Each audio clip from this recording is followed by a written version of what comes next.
Lassie here for today's video. Titikman naman natin at gagawa ko ng honest review tungkol dito sa KK Crispy Ulo.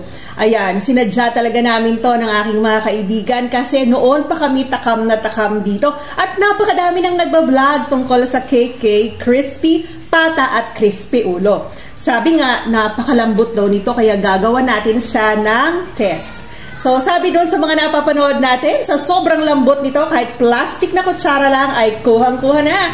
So, try na natin, guys. Ito na yung the moment of truth. Ayan. Ayan na nga, guys. So, totoo. Totoo na, malambot nga siya. Okay. Tikman naman natin ngayon, guys. Tikman natin siya.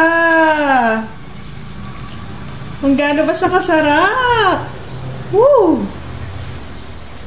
Ayan, my God. Tingnan nyo naman, guys. Sausaw kayo natin dito sa kanilang famous sausawan.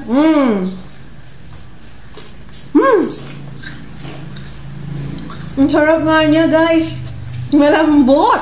At talaga namang malinamnam. Tikman naman natin yung laman.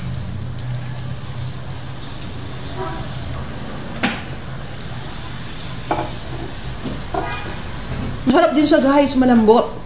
Napakalasa. For the amount of 900 pesos, sulit na sulit siya. Kaya thank you KK Crispy Pata. Hindi po to sponsored, pero binili siya, kaya yun lang. Salamat!